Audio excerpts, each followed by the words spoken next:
especially with Dan Dutoit, who would have liked to attend, but of course he's tied up with many things in the South African government. So he asked me to moderate the session today. So we'll have three presentations, and of course we should be able at the end, after the three talk, to open up for questions from the audience. The topic, science for social justice. Very, very important, and in a sense for me, mean a little bit science on the ground, science in community, science with government. So getting out from the university, your university office, down on the street, talking with citizens, talking with elected officials, trying to see how science and science diplomacy can help social justice. Can help social justice, or maybe as well, sometimes can harm social justice. So maybe the three panelists may touch on that a little bit. So some key words that I'm sure the panelists will discuss: ADI, equity, diversity, inclusion; dignity, that was discussed yesterday, and I'm sure the panelists will talk about that as well today; humanity. These days we talk a lot about artificial intelligence and the likes, but being human. What means being human today in the context of science, in the context of social justice? Honesty as scientists, to be honest with yourself, of course, with your peers, but as importantly with the community, with citizens, with government, and being humble also. Yes, as scientists, you have special training, you know many things, but many other things that you don't know, and you can learn by discussing and partnering with your fellow citizens. And that's why it's so important to be involved as scientists in citizen science, participatory science, science diplomacy, and the like. And finally, we say that for us, a lot of these issues relate to SDG 4 on education. And one of the key, certainly, is education and scientific literacy here in Ottawa, in North America, but everywhere in the world. And certainly there is work that we can do, collaboration we can do with colleagues and citizens from the Global South. So the first presentation will be from Mrs. Shaba. She joined us online. The second one will be from Mrs. Ranguwala. And the third one here in Ottawa from Dr. Al-Soubi. We're supposed to also have a presentation from Dr. McKenzie from AAAS in Washington, D.C. And many of you probably know that AAAS has a strong program in science diplomacy. Unfortunately, yesterday, Julie McKenzie, she had a small accident, but she broke her nose and all that, so not able to come. So we'll cover, the speaker here will cover a bit more on science diplomacy, and certainly myself, I could add a few things if needed on that topic, which is very dear to my heart. Saja Al-Soubi, co-lead of At-Risk Global Initiative, Global Development at the Global Young Academy, and now at St. Mary's University. So she will be the first speaker, so we'll reverse the order.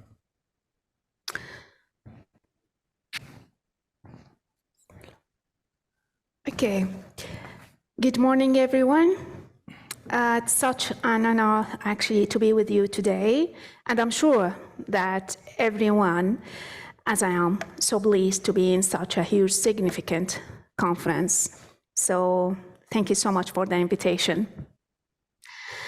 So, I'm here today because I was in World Science Forum for 2022 in Cape Town to represent the initiative that I co-lead in Global Young Academy At-Risk Scholars Initiative. So, and actually I was so happy to be there to meet those great brains, great minds, and discuss further issues and make a call for action for social justice in science and how to ensure science reflects the society we want. So actually, I think my colleagues today gonna present or give us a glance of a declaration of what the declaration of the 2022 Cape Town Earth Science Forum about social justice in science, and how it is about the opportunity, commitment, and responsibility to underpin, advance, and promote social justice through harnessing the power of science to achieve the ambitious. Sorry, I need just, I think I missed my presentation. No. Yeah. Okay, so.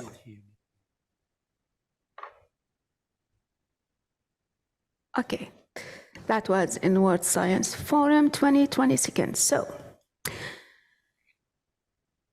So it's about harnessing the power of science to achieve the ambitions of the Sustainable Development Goals, advancing robust scientific data, evidence, and advice, supporting the translation of results through both technological and social innovation, safeguarding the unique ability of science to inspire progress, to foster tolerance, to unite and care for the vulnerable through concrete public engagement and communication actions, and through understanding the role of science in support of social justice.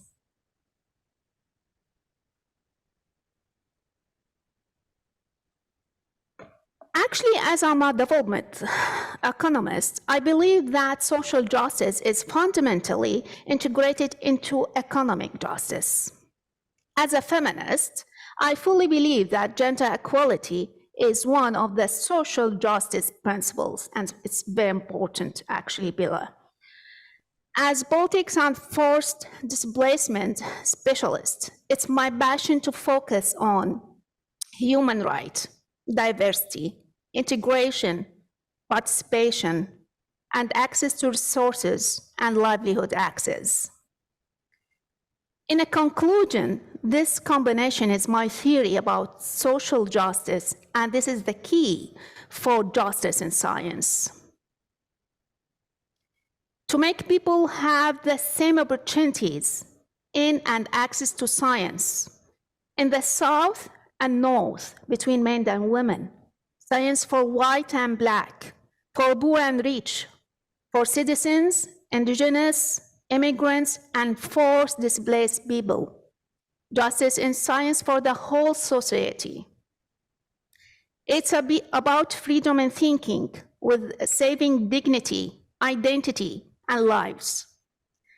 Justice in science to preserve knowledge and science in conflict areas and protect at-risk scholars.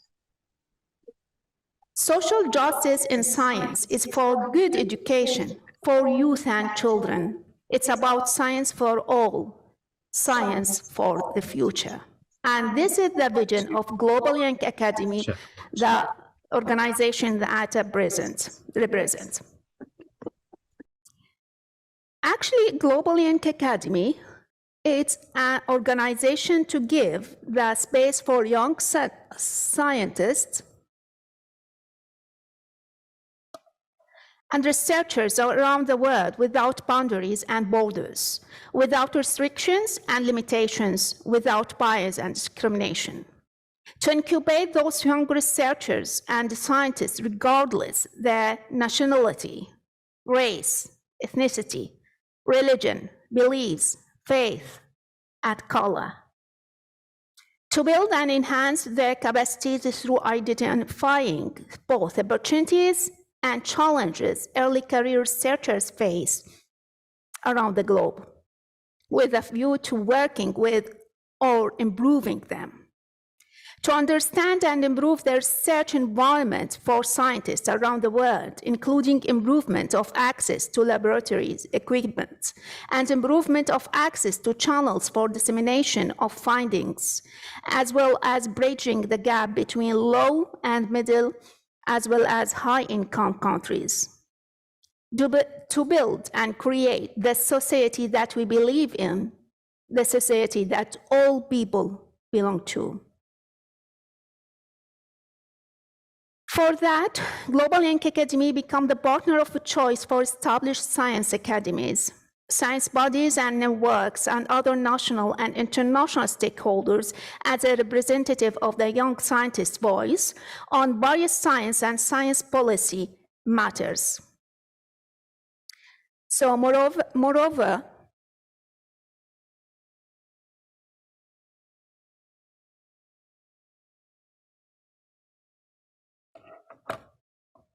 the Global Young Academy continuously publishes a number of statements, articles, and on topical issues, contributes to statements by senior science organizations, and also develop projects that explore to address issues of global importance for society.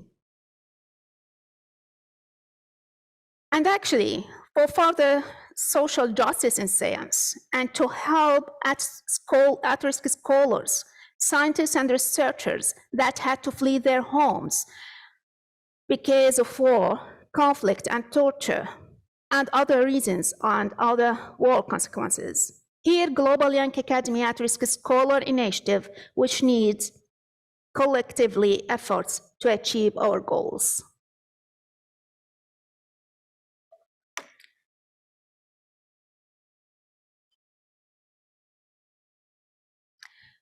Actually, At-Risk Scholars Initiative founded by Kelly Q and Teresa in 2017. And now the co-leaders are Sinithia, Farid, and myself. So the need to protect and support academic researchers fleeing conflict zones around the world is urgent. These intellectuals are perceived as threatening to regimes and extremist groups and are targeted directly as a result. Their survival and that of their families often require them to leave their home countries, which brings their research careers to a starting halt. In the country that hosts them, they struggle to gain access to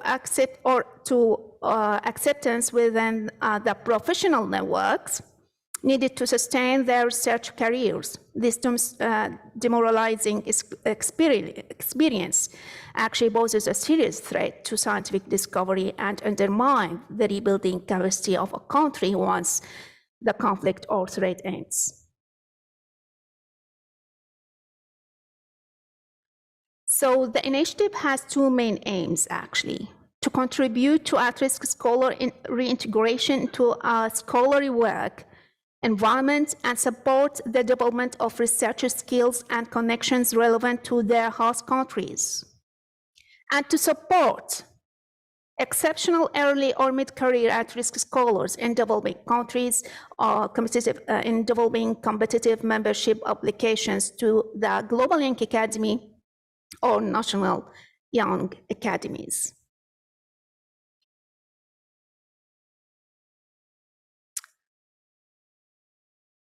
And we really appreciate our partners that they work hand in hand with us to achieve our goals and to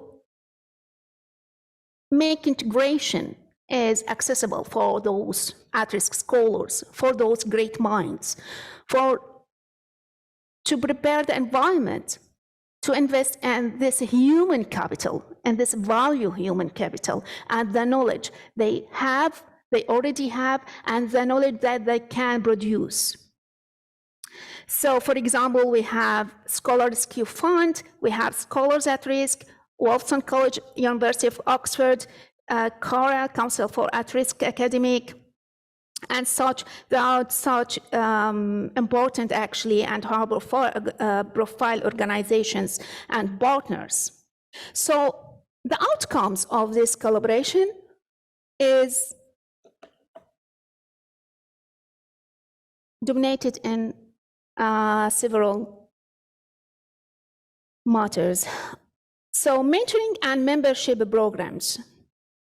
Since 2018, 35 mutually beneficial mentoring relationships between members of the Global Young Academy Initiative and at-risk scholars have been established, leading to increased professional network connections and opportunities for at-risk scholars.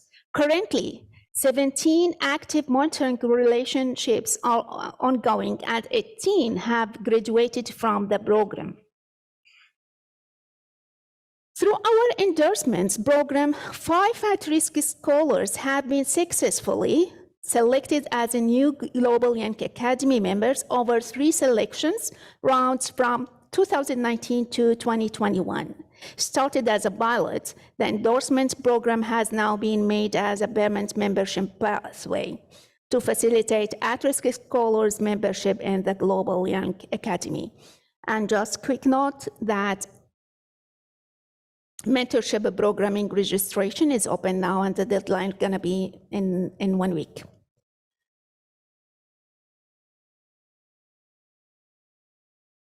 The other important outcome is professional development workshops. So in-person workshops such as the 4th Professional Development Workshop for at-risk scholars at Wolfson College at the University of Oxford. This is a photo from the workshop that we held actually last 2 months ago.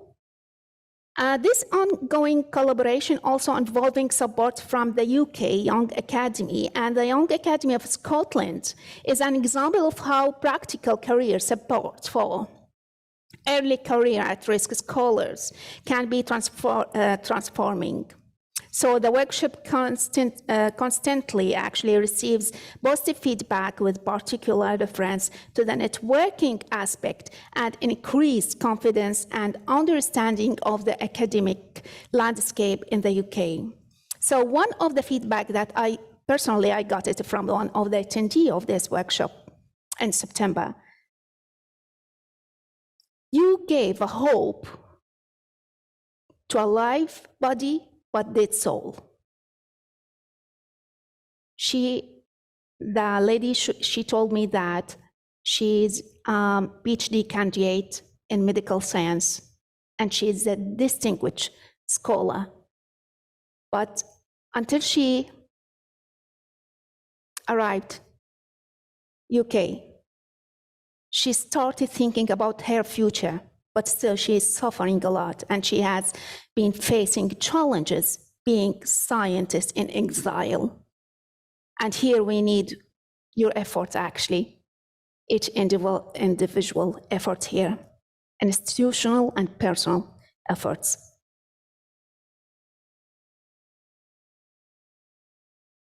So over 80 participants have taken part in those workshops since 2019. Online workshops such as career options, beyond academia, with Scholars at Risk and Scholars Rescue Fund in June 2021. So there are a bunch of media articles and publications. If you are interested, you can go through the website. You can see it at the end of this slides. And now, today I call those who are interested in ensuring science and society association, those who believe in science diverse, knowledge production, those who respect humanity and look for peace building. I call decision and policymakers, authorities, governments, institutions, organizations, universities, and donors to secure these transitional knowledge sources. At wartime scholars, at-risk scholars, this human capital, and give them the opportunity to contribute and to add their value to their new safe home countries. Believe me, the need is huge, and we need all of you to support initiatives and organizations that incubate and help those scholars to make the society that we want. So how can you help? Encouraging your research institutions to host an at-risk scholar through one of the fellowship or scholarship programs listed by our partners. Join the Scholars Rescue Fund Alliance, a global network of partners who offer practical support to threatened and displaced scholars. Young scientists can provide valuable mentoring and advice to individuals. We're encouraging all science organizations and academies to consider even small ways to positively impact the lives of and careers of scholars at risk. Donate to support Global Young Academy at-Risk Scholar Initiative workshops. More information, you can find it here. And thank you so much.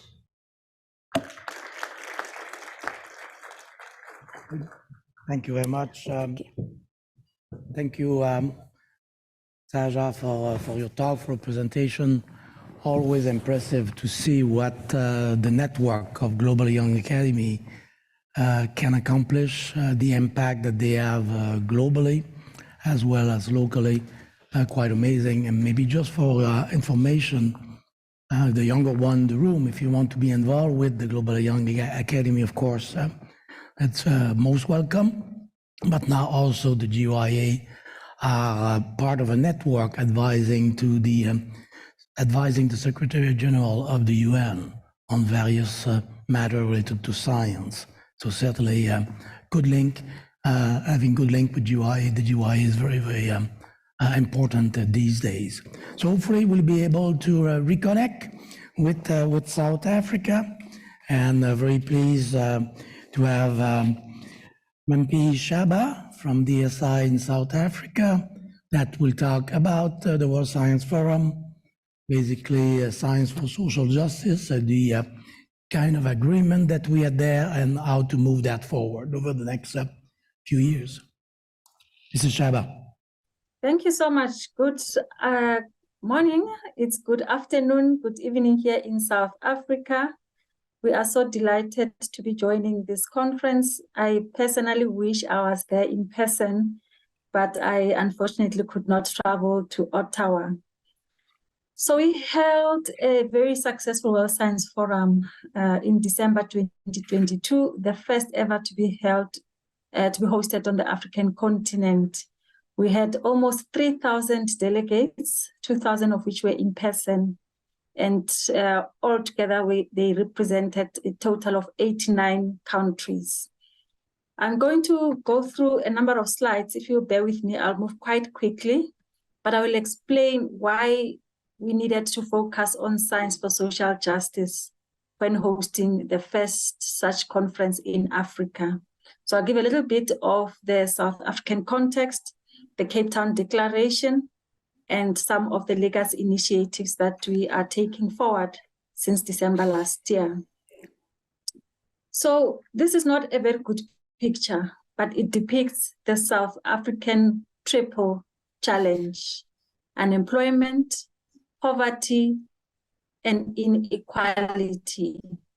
We have a high unemployment rate, as high as about 42.4%. This is among the highest in the world. And most of these are unemployed young people. Our poverty is also very high. 1 in every 5 people live in extreme poverty. And our Gini coefficient at 0.63 is represents one of the most unequal societies in the world. So just to give a little bit more context with regards to those three triple challenges, 55% of South Africans live below $1 a day. That's just enough to buy a loaf of bread. Most are Black, and most are women. So Science for Social Justice in South Africa has to address racial issues, has to address gender issues. We also have unemployment, as I indicated, at 42.4%. This is the expanded definition of unemployment. So those includes people who have given up, they've quit looking for a job. And it's not that they are not educated. As you can see in that picture there, this is a graduate with an honors in mining, in geology, at the corner of the street with a sign that says, "Please hire me. I'm an unemployed young person." So 10 million of those unemployed in South Africa are aged between the ages of 15 and 24. So we have to look at issues affecting the youth in South Africa when we talk about Science for Social Justice. I spoke about the Gini coefficient being at 0.63%, representing one of the most unequal societies in the world, where 10% of the population of the wealthiest 10% of the population holds more than 50% of the nation's income, and the poorest 40% of the nation share just 7.2% of the country's wealth.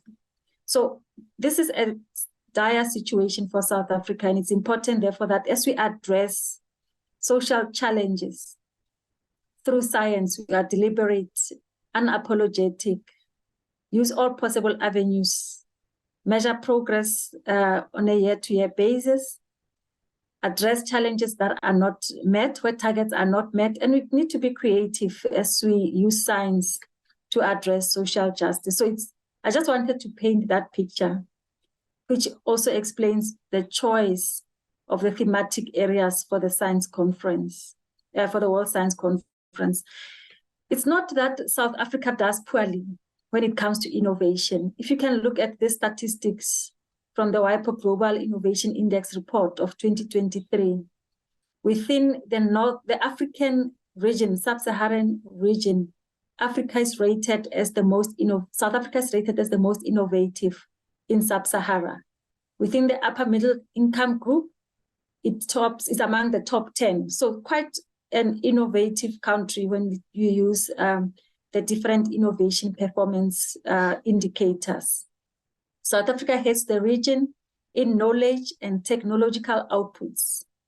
It has advancement in software spending, patents by origin, PCT patents, and so on. So when we look at the innovation index, we are doing very well compared to most African countries. So it was important then that we look and dig deeper at the linkages between science and social justice. Why is it that we're doing so well in the science and innovation space, but we still have these challenges that are unresolved? So the theme then, Science for Social Justice, was meant to ensure that resources, opportunities, and the privileges in societies are accessible to all, young, rich, poor, Black, women, etc. This is also emphasized within the Decadal Plan for Science, Technology, and Innovation, which is a plan of action for South Africa. It is also emphasized, the issue of redress is emphasized in the National Democratic South Africa's Constitution and translates into what we call the Ubuntu practices. So I am because you are, and how therefore do we interact? So the declaration then acknowledged the need for an enhanced global effort to partnership towards greater social justice. It recognized the central role of science in achieving greater social justice, but also committed to undertake specific actions in putting science at the service of society and greater social justice. So some of the issues that we needed to address, like I said, the triple challenges, but other major societal challenges that confront the world as a whole. Injustice in climate, pandemic, diseases, food security, issues related to conflict, gender-based violence, xenophobia, exclusion, discrimination, and mental health. So we needed to ensure that we address through science the issues that affect our societies and Africa as a continent. So we then had the following principles through extensive consultations months before the World Science Forum. We consulted through civil society, research communities, both in and outside the continent, policymakers, researchers themselves. And these were the key principles that called for a commitment to action and led to the Cape Town Declaration through the World Science Forum. I'm not going to go through this, but I'm going to quickly just share some of the calls to action that came from this Cape Town Declaration. If you'd like to also check the declaration for yourself, you can find it on the World Science Forum webpage. And these are some of the 5 elements that were addressed in the World Science Forum Cape Town Declaration. So the theme was science for social justice, a responsibility, an opportunity, and a commitment. And the first theme was science for human dignity. What role does science play in fighting poverty, unemployment, inequality, and exclusion? And some of the actions that we captured in the declaration talked to a renewed support for social sciences and humanities, so linking the natural sciences and the social sciences. It spoke to the importance of science in ensuring advanced technologies to create new opportunities so that no one is marginalized. The second theme was on science for climate justice. How can science, working with civil society, lead the way in correcting the failure of climate policy? Some of the actions in the declaration spoke to participation of civil society in shaping the global science agenda. We also urged for investment in scientific solutions to promote equity, assure access to basic resources, and ensure that future generations can live, learn, play, and work in healthy and clean environments. The third theme, The third theme was on science for Africa and the world, because it was the first World Science Forum to be hosted in Africa. Spoke to how science can unleash the potential, how we can unleash the potential of African science in global cooperation, recognizing the efforts and the achievements of scientists in Africa. Therefore, we celebrated the excellence and achievements of African science as a resource for humanity, and we call to action for the global science world to also do the same. Continue investments in capacity building programs for African science, including research infrastructure partnerships, among others. The fourth theme was on science for diplomacy. How can science reboot multilateralism and global solidarity? The importance of science diplomacy as an instrument for peace, and the call to reinforce the role of science as an enabler for collaboration in multilateral partnerships. And the last was justice in science. How to ensure science reflects the society that we want. And the calls to action here spoke to advances in science as a global public good, and to accept our mutual responsibilities to ensure the free and responsible conduct of science, inclusivity in science, and also ensuring that we eliminate gender and racial imbalances in the entire scientific enterprise. So just to speak on the legacy initiatives, we have 6, science legacy initiatives, and I'll quickly go through them, Professor Quirin, if you'll allow me. We hosted a science journalism training program, recognizing that science is not communicated well to civil society, but also the other way around. Science research is not well communicated for policymakers to use for policy making. So we hosted a science journalism training program,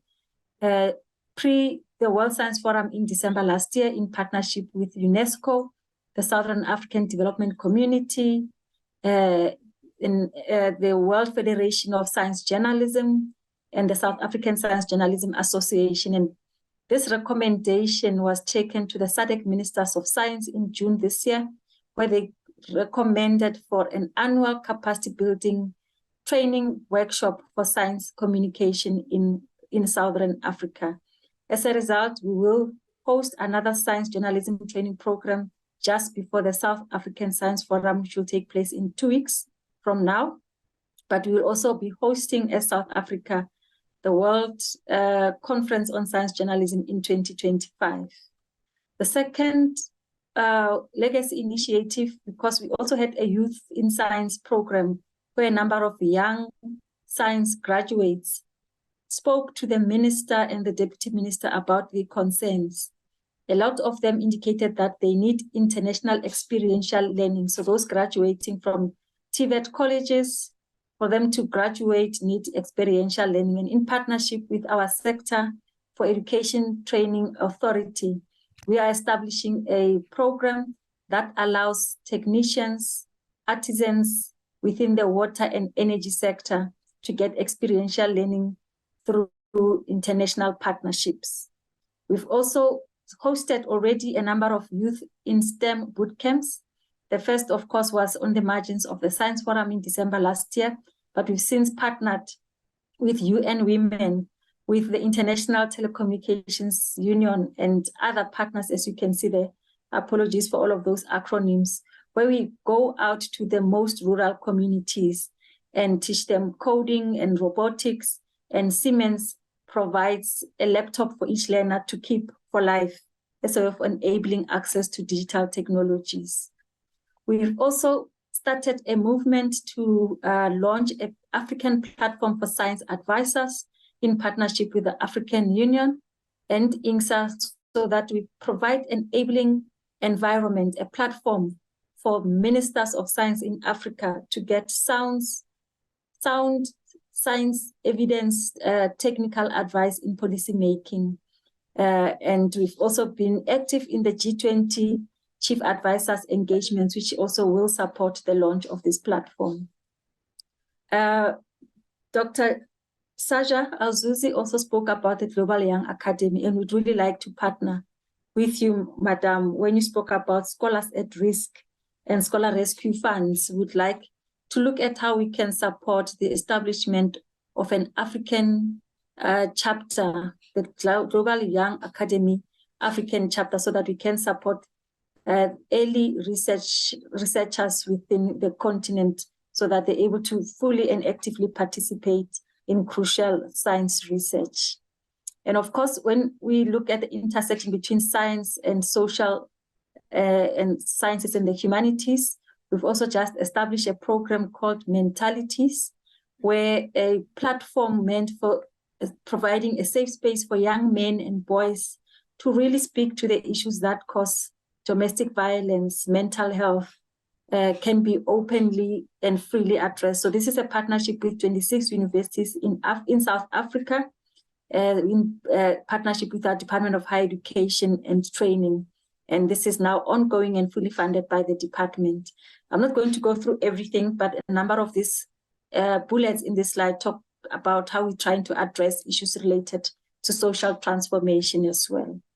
So I don't want to take too much time. I will respond to questions or comments later on, but I just wanted to really share the principles of the Cape Town 2022 declaration with you. With that, thank you very much, Professor Quirim, and thank you to all the fellow panelists. I thank you.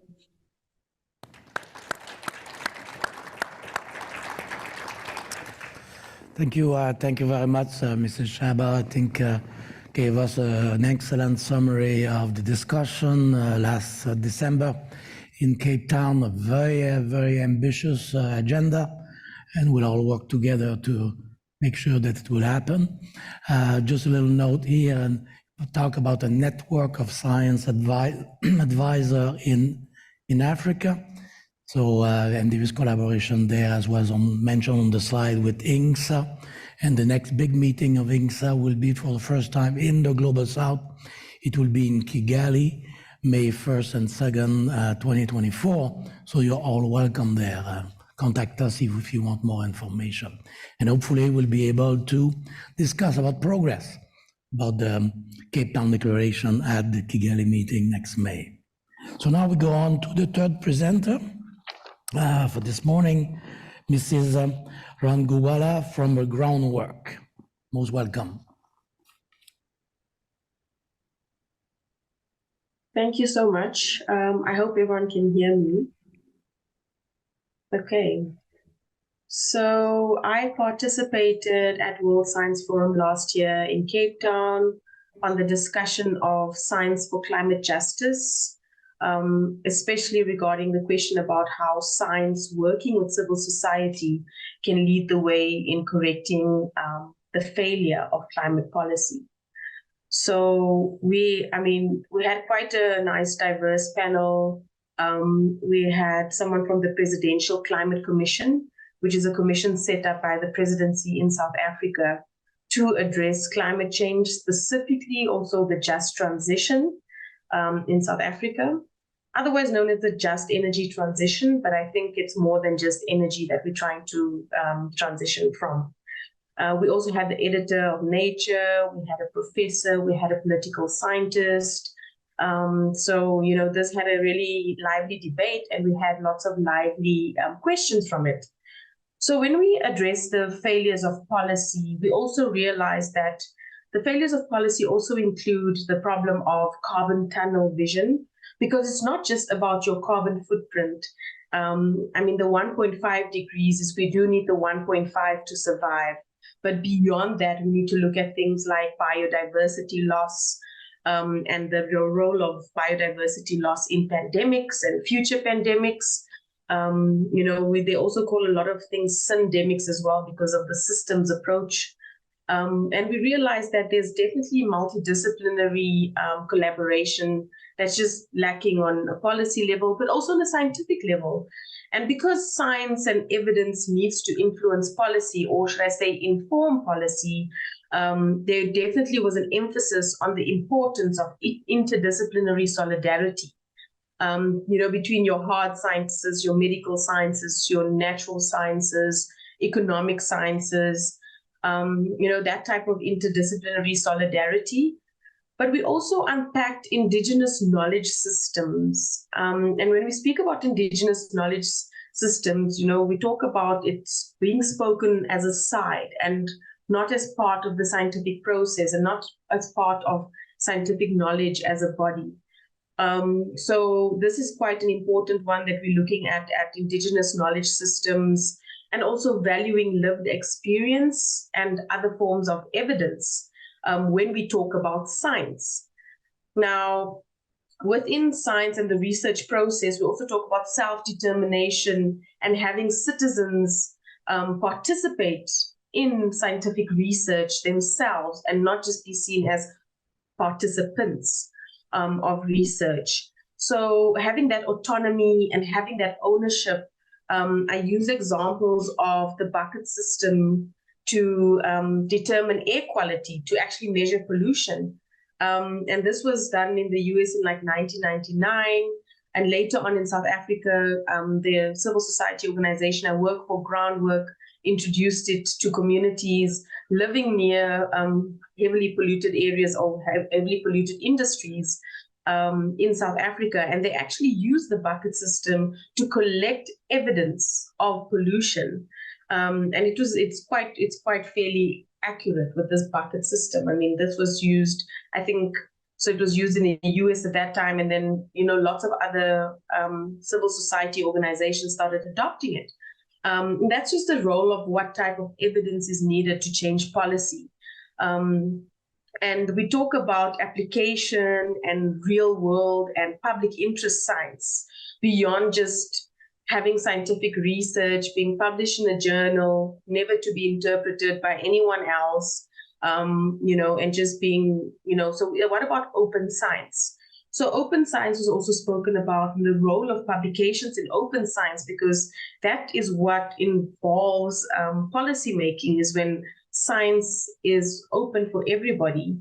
And beyond that, we also discussed the just transition in South Africa, the importance of the just transition, not just being about energy, but also being about gender, including things like transport systems, including housing, including food security. And also a big emphasis was done on restorative and justice when talking about the just transition. Because the harms of the past still affect us in South Africa. And it's quite, it's quite apt that Ms. Chaba just outlined what the picture looks like in South Africa, because that information tells you why the just transition is necessary, but also why the just transition is extremely and important as an opportunity for change and to foster change, not just in the energy sector, not just to think about energy poverty, but also to think about people's health. And I'll later speak about how health is also a new intersection in the climate justice sector. So what we actually realized in the declaration is the declaration said that our WSF 2022 Science for Social Justice Declaration spoke about that our world requires a deliberate and renewed partnership between science and civil society, ensuring a science agenda that will enable a just transition. Science must be at the heart of the transformative mitigation and adaptation agenda, with particular emphasis on the needs of developing countries and underprivileged communities that are most vulnerable. And we recognize, I mean, this part is actually interesting because we recognize that Africa's emissions as a continent is 4%. And a big chunk of the entire continent's emission comes from South Africa in particular. So the other countries on the continent's emissions are really, really low, but they are the most vulnerable to extreme weather events and all sorts of other issues that will be caused by, well, still is being caused by climate change, because I think we are deep in the crisis already. We used to speak about it as something that's going to happen, and then it just happened, and now we're here. Furthermore, the declaration speaks about the science community must ensure that scientific research, modeling, and innovation feature prominently in discussions on investment to combat and mitigate climate change, particularly with regard to loss and damage, so that the voice of science is not lost to political and economic interests. And one of the questions that came from someone who just recently graduated high school, actually, a young person said, you know what, I've been hearing about climate justice. I've been hearing about all these different things you speak about in the panel. But why is there no action on it? And I mean, this is what young people and what the youth are calling for. They're like, why is there no action? Why is there a discrepancy between all this great scientific evidence we have, socio-political issues, that affect them as well, and also in policy? How come policy, we have great policy sometimes, and then implementation is the issue? So what we also discussed at the panel is that COP27 was called an implementation COP. Now, implementation is a very interesting word because people usually say that there's a lack of implementation. We have this great policy and there's a big lack of implementation. So how do we bridge that gap? So part of the declaration spoke also about a closer and more productive partnership between natural sciences and social sciences and the humanities. As I mentioned earlier, when we spoke about cross-collaboration between disciplines, but also between civil society, between policymakers, and between scientists. Because what the declaration misses is speaking about collaboration as an element. As a declaration has to be about we the scientists. Is it coming from we the scientists? Is it coming from we the people? Because scientists are also part of civil society. I myself am a scientist who's working in the civil society sector at the intersection of health and climate justice. So, I don't see that division. So what is our role? And another thing that I think would be a missing element is speaking about intersectionality. Our theme was science for social justice, but I think intersectionality is a key of where we define justice for who. And this was also later on deliberated on in a section on gender. So beyond what we publish, beyond what is assimilated in policy, how we communicate science is also very important. We spoke about vaccine hesitancy, how people actually responded during the pandemic. My main focus was like, well, I studied virology, I studied viruses, but I didn't study human beings. So I completely missed how we would have been handling the pandemic, because if we handled the virus under laboratory conditions, we could have eliminated it, right? From, let's say, some test from cells in a test tube, for example. But human behavior is it's a different, I think the social science aspect will give you a completely different vantage point of how we handle that. So the pandemic was it was an emergency that tested us and tested our health systems, tested our emergency preparedness in general, and also tested how we react, So since then, there's been a lot uncovered since the World Science Forum last year, which is almost a year ago. And one of the things that came out is that the Health Justice Initiative in South Africa uncovered vaccine contracts in South Africa. South Africa paid 15 times more than the EU for the very same vaccines. So vaccine inequity and big pharma, I mean, those are real things. And that's when we talk about science for social justice, but then big business, is not going to be there for social justice. It's about profits. And when you talk about climate justice, not putting profits above people and the planet. And I think what we also need to realize is that we live in this political economy, which is supposed to, we're fostering multilateralism, science diplomacy, and how we also work with communications and how health systems should be ready for climate emergencies as well. So specifically on climate emergencies is, where are we ready and when will we be ready for the next emergency that we are already in? I think we are facing threats of multiple crises, and how we handle it would be a systems approach. So COP27 was an implementation COP. COP28 will historically have its very first health day, which is a historic moment because health entered COP officially in COP26, which is 2 COPs ago. And WHO launched an official COP26 health program that ministries of health could sign up to. So we have all these different pavilions at COP, right? There's the Indigenous Pavilion, there's business innovation. There's also a lot of false solutions.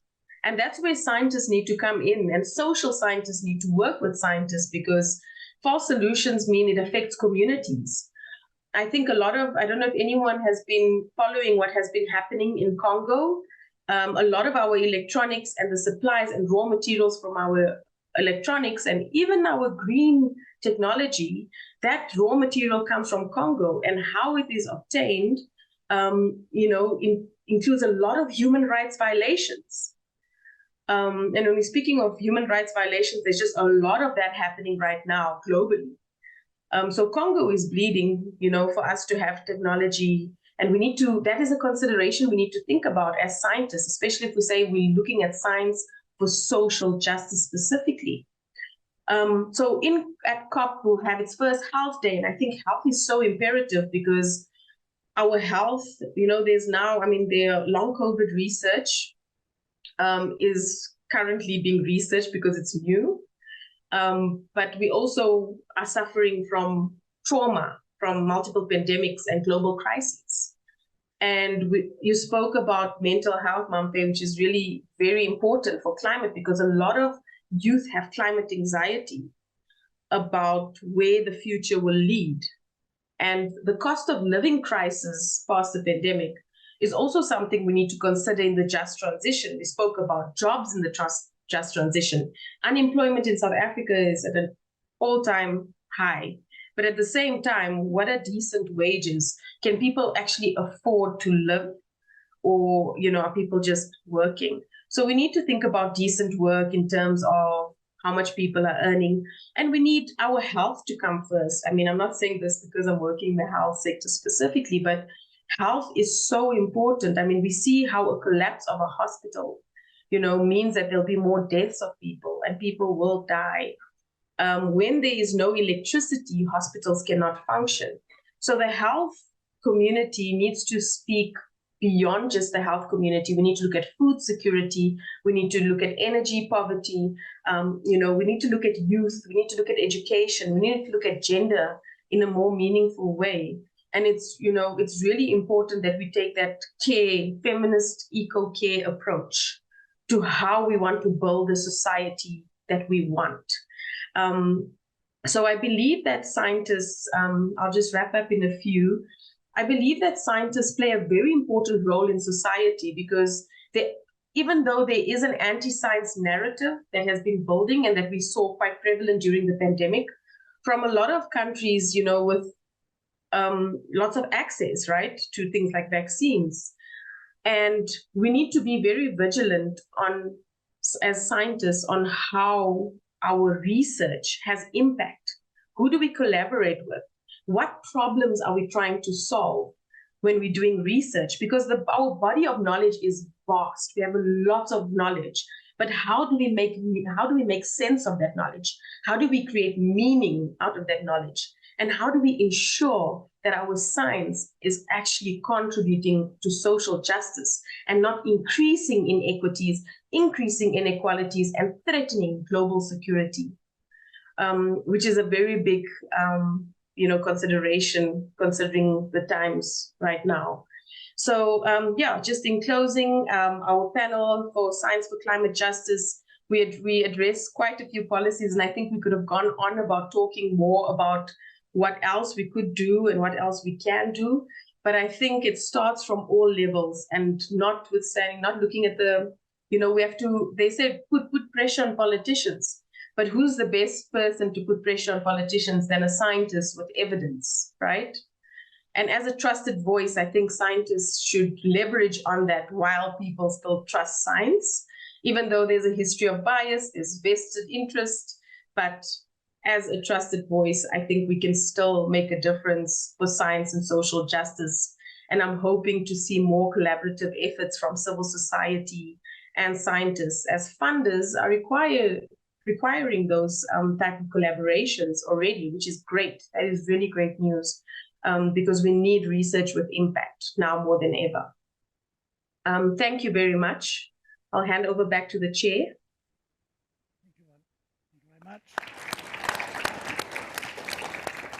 Thank you very much. Thank you very much.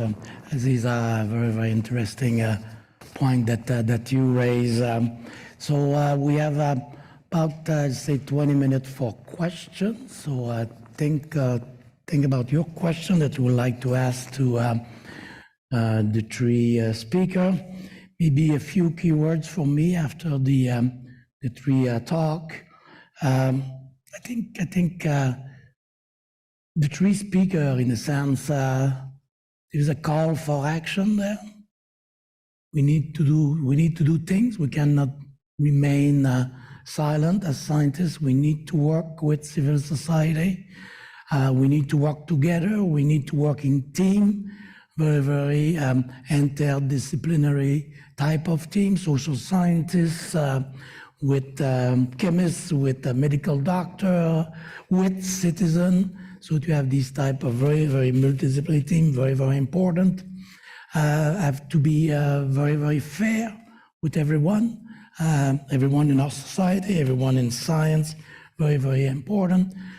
Climate justice, and maybe I'll come back to Aziza later on, but we'll have soon another COP. Is she hopeful that we'll make progress, and or we'll have 2 weeks of interesting discussion, but not much action afterward? So these type of questions are really important. Our colleague Mampe talk about the triple challenges in South Africa. I see also a triple challenges at another level between scientists, policymaker, and citizen. How do you make them working much more closely together? That's also is a significant challenge almost everywhere in the world. So we'll open for question now. The question from the audience here. Everyone is silent. No question from you? Maybe, so maybe then I'll start with Aziza. The COP28 in 2-3 weeks. What do you see as the main challenge? And are you optimistic that this will lead to a very concrete action plan involving government, of course, but also citizens from all over the world? Thank you. I think one of the main challenges is fossil fuels. There's currently seems to be a push for fossil fuels and other types of false solutions because of energy insecurity globally. So we have, as the health community, the Global Climate and Health Alliance actually have drafted a statement on not funding fossil fuels. And also the second part is also looking at the loss and damage fund. Are countries going to step up in funding with loss and damage, or is there just going to be another delay tactic, where we do not actually see tangible results for loss and damage? Because there will be discrepancies around things like definitions and, countries who are high polluters not wanting to take accountability in wording in it, but also agreeing to funding. So I think those two main issues, are something that's going to be a challenge for us at COP28. Okay, thank you very much. Yep, question here in the room. So my question is that I know that when I first, started, I guess, as a high school teacher in science, citizen science was really big. Maybe if you can just wait 1 minute to see if you can have the mic work to make sure that the person online will hear you. Hello. Yes, maybe if you could introduce yourself as well. Get back in there because it's kind of tall. But anyway, and I was just wondering, and I really like that notion of communities working with science, with scientists. So my question is what are some suggestions or what are some ways that that's being done beyond the citizen science way, where citizens are helping to collect data, but how are people being authentically partnered with scientists where, research questions and approaches and, different ways of knowing are actually being incorporated and considered in the whole process?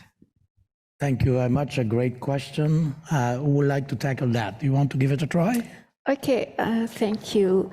Thank you for this question. So just to be sure that I got it correctly. So you're asking about the role of citizens in supporting social justice in science, for example. Or working with co-creation of a research program, this type of thing. Okay. Thank you so much. You raised this point because it's very, very important point actually, and it's fundamental in the concept of integration. It's about the civil community, and about the host community. So when we examine refugees, for example, we focus on the host community and on the civil community and the hospitality. And then if that is okay, then you can say that refugees are okay, on the safe side. But the most important, that it works actually in line with the civil community or the citizens.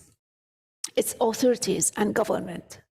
The instructions, if those instructions allow citizens and civil community to collaborate, to support, this is the main issue. So civil communities, let's say citizens of civil communities and authorities work,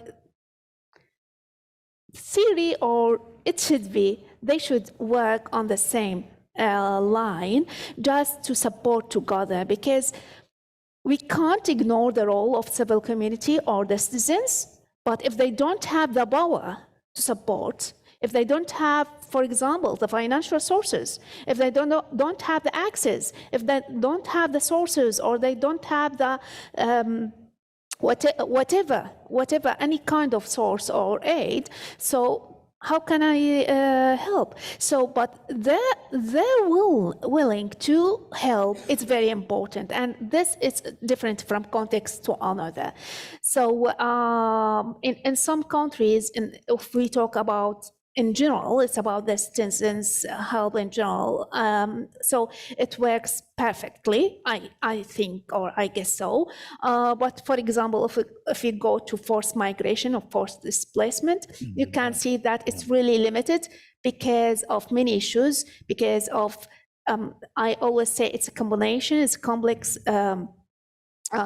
combination. It's about politics, policies, civil community, international and national law.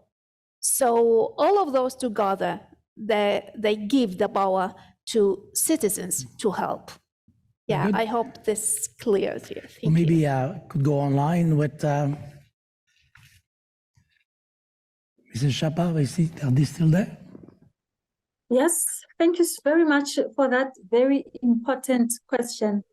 So I think a lot of the matrices, the ranking for universities requires universities to produce knowledge, articles, research papers. But you hardly find a matrix that asks how universities respond to socioeconomic challenges. How do universities engage with communities? And I think in the African context, that is a must. You cannot have a university located in a rural community and totally ignorant of the issues in that community.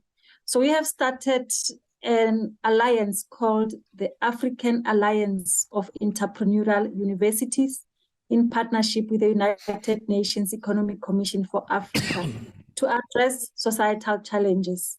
How do societies and universities work together to look at innovative solutions that are needed in the community in which the universities reside? But we also have how the intersection you spoke about, Professor Kiran, sorry about that cough. We need to look at how the triple challenge you referred to, scientists, policymakers, and citizens come together to advise government. And this is, I don't know of any country where the three come together in a common, equal platform. And I think through INCSA, especially for the African continent, we cannot leave anyone out. We have to have that interaction where the research is informed by societal needs, where policy listens to sound policy advice to respond to societal needs. So I think we do need to do a little bit more, and not enough is done to listen to communities. I'll stop here for now. Thanks for that beautiful question. Thank you very much. Maybe these are in terms of climate justice, climate studies, how to involve the citizen and make it so that they are part of the solution with the scientific community. Yeah, I think that is a very important question, how to do that meaningfully, so that citizens in communities do not feel like they're just being exploited as part of a research study. And I think, historically that has been always tricky because when academics come in, they come in with all their knowledge and their systems and their processes, and they're like, this is the data I want to get. And what happens to that data later on is never communicated to the community that actually helped to get that data. Where I try to see us doing it meaningfully is that communities are also now installing their own low-cost air pollution monitors, because you don't need that high tech anymore to monitor air pollution. So communities have that, and working with scientists to make meaning of that data from the air pollution, the air quality monitor, I think is very useful. I mean, this is still published, from the university side, and the author will be the academic, for example. But the community that's also helping with the data will also get cited as an author and also be part of the research process about why the data is being collected, what's the significance of it, and what will that data be used for? Because the communities also need their own data when they're speaking to their government officials in their neighborhoods as well. So I think that's an example of the first step that we're seeing. However, there's still a lot on participatory action research that we need to see more of, where university students are going into communities, trying to work together to find solutions. But because there's obviously a different ways and different method of thinking, the university has that one way of doing, whereas communities have several ways of doing, and we need to find ways to co-create a shared science, because a shared science is important so that people actually have buy-in.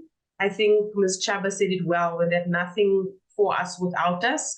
I think that's a very a thing that you keep hearing in South Africa a lot when we look at community engagement and community collaborations as well. So hopefully that will change in future. I mean, hopefully we have a different type of creative way of solving this power dynamic, as I would think it is called. Yeah, thanks, Chair. Over to you. Yeah, thank you. Thank you very much. And maybe I could give a little bit of an anecdote here from Quebec. We have a program of citizen science, participatory science. We call it engagement. It's like engaging the public. And maybe related to the question we had a few minutes ago, the first two competitions we had, it was really, yes, it was kind of engaging the public, but very quickly the project was run by the scientists. It was not true, real co-creation of the research project. The scientist was taking over very quickly and telling the citizen, do this, do that. So we have changed the program. Now it takes a bit more time because it takes time to do that type of research project. So now we put the citizen on all kind of topic. Could be healthcare, it could be environment, could be climate change. Then we give them a year to work with a couple of scientists to build together the research project, and then the lead is the citizen. Of course, it's challenging, not easy. One key issue and situation is different in different parts of the world. But for us, and I think probably in other part of the world, it's a bit of the same. We need also to change the way we recognize this type of research in research funding organization, but also in university, to make it count. So it's not just the publication in a very prestigious journal, but it's also being involved with society, with civil society, as an element of recognition in academic career. So we still have some work to do there. Other question from the audience? Yep. Thank you for the presentation. It was really interesting for me. I'm very new at this. I come from industry. So my name is Karen Schuett. I am the CEO of Livestock Water Recycling out of Calgary. We are currently working on 3 university projects. And one thing I would like to know is if you panelists have any idea about how industry can get involved in this type of citizen science, or how to get involved with the programs that you are working with. To give you an example, I tried to, for one of our projects at University of Calgary, it took us 18 months to find a postdoc to work on the project because we needed to, for our funding, we needed to have a Canadian citizen, we needed to work in a certain way. So it would be interesting to figure out funding or other ways that we could engage other global youth or other scientists that are looking for this type of opportunity. The work doesn't need to be done in Calgary. You know, we can work globally on this. And then secondly, how we engage with other universities collaboratively to share science as we move forward. We're climate related in water treatment, and the input from other countries around the globe would be really impactful for us. So. Thank you very much. Also another very good question. So we did not touch that too much in terms of public-private sector type of partnership. And also the last part, the second question that you had, often we say a bit the reverse, think globally, act locally.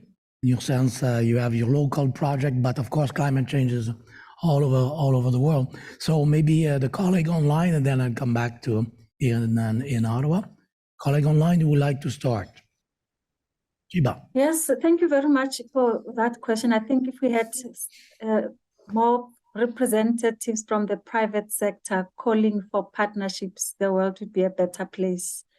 So in South Africa, we really encourage research in applied sciences. So not just basic research, which is important, but it cannot always be science for curiosity's sake. We need to also partner from the word go with industry so that we guide the research to respond to industry challenges. So our research funding agency has special funds that look at partnerships between the private sector and the public. And I can maybe leave you my email address, and then we can talk about how we can find the kinds of researchers you are looking for. Another component which I am sure the GYA can speak to is how to engage young researchers. So in South Africa, we have the South African Young Scientist Academy, but also through GYA, I'm sure there are many young researchers that you can engage with depending on the speciality of the research. I will stop here for now, but thank you for that question. Thank you very much. Thank you very much. Aziza. Yeah, thanks. I think on the same vein, I've seen a lot of calls now working on climate with what they call social entrepreneurs, partnering with civil society, partnering with on projects specifically. So I think if we look at what funding mechanisms are in place, but I think also since you are in industry and you can fund your own scalable project, I mean, we can start with scalable project. I mean, you can start in Calgary, and then because industry is also where all the water and energy use is quite high. And there are lots of innovative ways to maybe look at gray water, black water treatment from your waste streams, how the waste is managed. Food waste and methane gas is also a big concern now, a rising concern, methane gas. And also some hospitals are even using biodigesters for their food waste. So I think there's plenty of opportunity, and it's nice to see someone from industry that's willing to do something for, social good and not just as a tick box exercise, on the corporate social responsibility or ESG checklist. So thank you very much for that. Over to you, Chair. So opportunity for collaboration between Canada and South Africa. Great. Sarah. Yeah, another collaboration between GYA and you as well, because actually partnership is very important, and we are open for new partners and different ways, just because it's not about it's about institutions. It's not only about universities. It's not about research centers. And those real sector is very important as well. And how to, for example, how to coordinate workshops, to collaborate for hosting more scholars. It's not about only at-risk scholars. It's about the whole program of Global Link Academy, to organize workshops, for training, for building capacities, and for net connections, where connections of globally. So here, maybe we can work here in Canada as well. So it's since Global Young Academic Organization is in Germany, but we still have the opportunity to collaborate and work in different ways. But so to preserve science and to actually to produce knowledge actually for both for the whole global, actually. It's not only in conflict areas, it's not only in specific areas or in the developing or developed countries, but it's just for the whole. Yeah, so yeah, thank you so much for this question and for the suggestion. So, thank you very much. We're almost the end. There's 3 minutes left, so I'll ask the three speakers 1 minute each. If you had one wish, in terms of solution, which one would it be? We start with who want to start? Yeah, I can Wish. Okay. start. Yeah. Saja. So I think based on everything we've discussed today, science for social justice, this cannot happen in vacuum. We need an active citizenry. We need citizens that are aware of the benefits of science, but also of the negative implications of science. So over and above researchers working on their own, we need to go into societies to build this active citizenry so that we engage on an equal footing. We positively contribute to building our economies through science. That would be my parting shot. Thank you. Great. Thank you very much. Aziza. Thank you. So I think scientists should not be afraid of being radical or being called radical.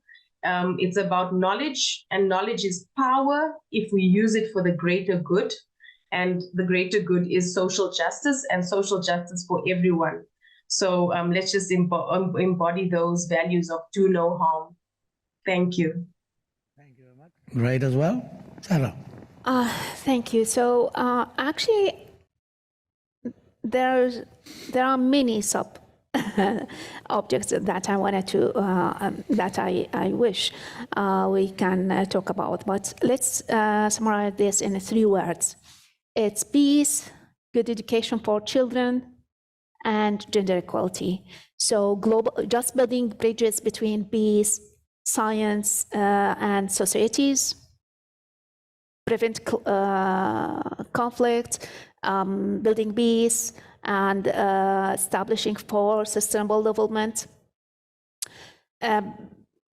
Prepare good education for children to save our future. It's not only when children education is impacted by by conflict or whatever, it doesn't impact only the conflict area. It actually impact the neighboring countries and the region.